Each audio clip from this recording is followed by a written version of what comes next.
Being an entrepreneur slash business owner or being an investor? Which one is better? In this video, I'm going to give you guys a breakdown of each one, talking about what each person's role is and their responsibilities, and which one I think is a better fit as it pertains to real estate. So stay tuned. What's up, guys? My name is Lillian Chukwueze, and if you're new to my YouTube channel, welcome to the family. I drop multiple videos every week about real estate, entrepreneurship, and investing. So if any of those ever cross your mind or you ever want to learn about any of those, definitely hit the like button and subscribe to my channel and hit the notification bell so you don't miss when I drop the next video. So let's get into it. Now, I know we're in a bit of a different scene here. I'm downstairs in my apartment's office. Wanted to kind of switch things up a little bit. So yeah, we're going to talk about being an entrepreneur slash business owner or being an investor. And the first thing I want to talk about is Robert Kiyosaki's cash flow quadrant. If you guys have ever read the book Rich Dad Poor Dad, you'll know about it. Basically, he talks about the 4 pieces in the cash flow quadrant, which is, it's kind of hard to say. Employee, then there is self-employed, then there's business owner, then there is the investor. So obviously an employee is the E quadrant where most people reside. Obviously an employee who works for a job or a business or organization that provides them with a paycheck, every 2 weeks or whatever the case may be, and in return, the employees just provide their skills to the employer and they trade their time for money. Now, the problem with that is that if employees don't work, they pretty much don't get paid. And that goes along with self-employed individuals, and employees pretty much pay the most in taxes. Now, if you guys watch my video about how I quit my job, I'll link it up above and down below. You'll get an idea of how I feel about, the workforce and just having a job, and get a better idea of what my stance is on that. Now, the next quadrant is S, which is a self-employed person, who's somebody who's their own boss. And basically, while an employee works under a management structure, the self-employed person owns their job. Basically because they work for themselves. And although being self-employed seems like a huge improvement, over being an employee, the 2 quadrants are actually very similar. They both pay high taxes and they trade their time for money. So they have essentially the same problem, whereas though, self-employed people, when they stop working, they stop earning an income, which is an issue. Now, the next quadrant is the business owner. So the business owner doesn't just own their job, they own a business, they own a system. So business owners are usually leaders who, outsource work to experts and prefer to delegate instead of, taking on the task themselves. And as a result, the business owner doesn't have to work nearly as hard as the typical employee or even self-employed people. So like investors, business owners typically pay less in taxes than the employed or self-employed person, and they have much more freedom. Now, the next quadrant is I, for investor. Whereas the self-employed own their jobs and the business owners own systems, investors basically own assets that make money for them. So they're literally trading money for money. So the investor is the person who basically puts their money to work for them. They put their money in certain assets and vehicles to help generate more money. So they basically purchase assets like real estate or, shares of a company, stocks, and everything like that. So according to Robert Kiyosaki, the business owner and the investor quadrants are where the true financial freedom is. And people in these quadrants pay the least in taxes and don't have to work nearly as much. So that's pretty much what everybody aims for. That's what I aim for. Well, I can't say that's what everybody aims for. That's what I aim for. So you're probably asking, which one am I? So I'm actually, based on that quadrant, I would technically be considered self-employed because I haven't got to the point in my business where, I have all the systems in place for me to walk away. But I am working towards that. It takes time. I'm still in the early phases of my business. So, I can confidently say I'm working towards that. And I can't wait to get to that point where I actually can step away and just kind of oversee things in my business. So I would be considered self-employed. I own the business, but I am self-employed because it needs my direct effort and energy to, keep the business going. It's really important that you take time to actually work on your business versus working in your business. And basically the difference is when you're working on your business, you're working on the operations, you're working on your team, you're working on the systems, you're working on all the moving pieces. You're not doing the day-to-day tasks. That's basically when you're working in your business, when you're, getting bogged down with all the little, day-to-day administrative tasks and this, that, and the third.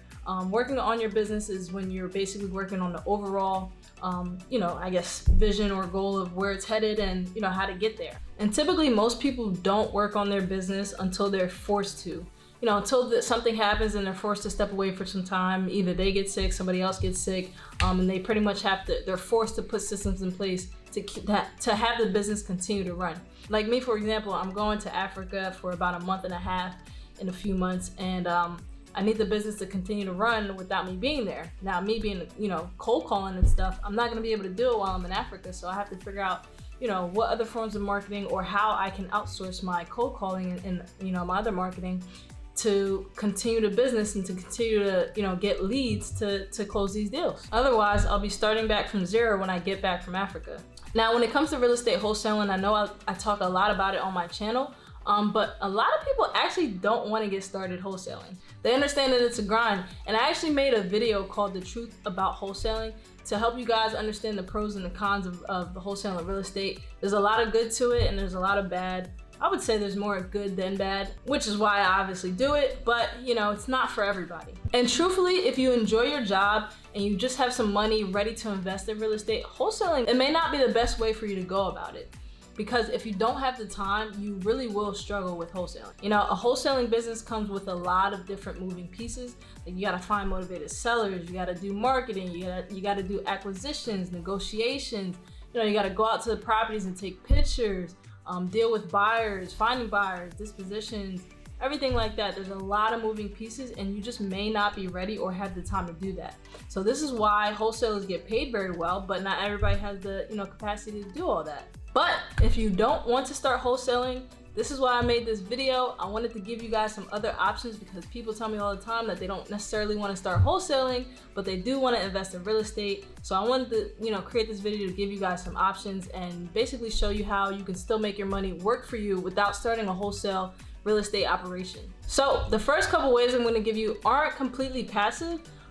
They still require some work on your end, but I believe these ways to invest can actually be managed in a more passive way than if you were to do real estate wholesaling, which is very active. So the first way to invest in real estate is pretty obvious, which is direct ownership, whether you're going to invest in, single family houses, duplexes, triplexes, quads, multifamily apartment buildings, typically 5 units or above are considered commercial. But the residential multifamily buildings are anywhere from 2 to 4 units. And then obviously commercial offices, retail spaces like a mall. You can invest in mixed-use buildings, which are basically residential and commercial buildings combined in one. You can invest in industrial warehouses, self-storage facilities, mobile home parks, land. You can do short-term rentals like Airbnb. Like I said, a lot of these aren't necessarily super passive, but they are, I believe you can manage them in a more passive way than if you were to go out and start wholesaling real estate. And you can do a lot of that investing in those different types of vehicles, either by yourself or with a group of people. And of course, you can also flip those types of asset classes. You can flip the houses, you can flip multifamily apartment buildings, you could flip that type of real estate, but again, that's not really passive. Anytime you're fixing and flipping, that's a lot of active work, but hey, it's another option besides wholesaling. But at that point, just understand that you're gonna be more on the side of the business owner versus the investor. So you really gotta figure out what strategy that you wanna go with, what works for you and your schedule, and the money that you have available to use. Now, the next thing you can invest in is public REITs, which is basically real estate investment trusts. Now, they're similar to like mutual funds and stocks. You typically can get paid more than those. You could typically get paid more than mutual funds and stocks. And public REITs allow you to invest in high-end real estate, like large commercial properties that you normally wouldn't invest in by yourself. With professional management that'll help you manage those properties along the way, and you don't really have to worry about that. Next thing you can invest in is a private REIT, so a private real estate investment trust. Obviously similar to the public REITs, but just not publicly traded. So on the plus side, you might get higher potential returns, but at the same time, typically they're only available to accredited investors. However, that seems to be changing with, certain real estate crowdfunding platforms. The next thing that you can invest in that revolves around real estate are tax liens. Basically, we all know about property taxes. When you buy a house, you have property taxes. And if those taxes go unpaid, then whoever owns the lien can essentially take the ownership of the property and sell off the loan to typically a savvy investor. Next thing you can invest in are notes. And investing in notes is basically like being the bank and having the borrower pay you monthly interest and principal. Next way you can invest is being a hard money lender. It's basically similar to holding a note where you act as the bank or the lender, and the borrower pays you back a certain amount of interest each and every month. But the biggest difference here is usually the term of the loan and the interest rate. Typically it tends to be for a shorter time, like 6 to 18 months, and at a significantly high interest rate, often between like 8 to 15%. And the people that utilize these loans the most are fix and flippers who are going to flip a property, and that usually takes, you know, anywhere from 3, 6, 9, 12 months all the way to 18 months. So those are the type of people that you would be lending your money out to. And then obviously, last but not least, but private lending, similar to hard money lending, but you know, it's privately, you know, among you and whoever, you know, you're looking to do business with. It's you can structure it however you want and get as creative as you want with it. So that's another way to invest when it comes to real estate. And obviously, lending is probably the most passive way, which is actually where I want to get to. I want to get to the point where I'm just doing, the only active thing that I'm doing is development, and passively I'm lending money out to different wholesalers and flippers that I've built relationships over the time of being in the industry. Whenever that time comes, that'll be cool, but I do think if you want to get involved in real estate and you don't want to do wholesaling, consider all the options that I've provided. If you really want to be as passive as possible, private lending is probably your way to go. So contact some, you know, flippers in the area and offer your services. I really hope this video was helpful for you guys. I wanted to provide you other options besides wholesaling. So again, I hope this video was helpful. If it was, please give it a thumbs up. Subscribe to my YouTube channel, and if you haven't done so yet, definitely hit the notification bell so you get alerted when I drop the next video, and follow me on Instagram and TikTok. Until next time, guys, I'll see you later. Stay safe and stay blessed.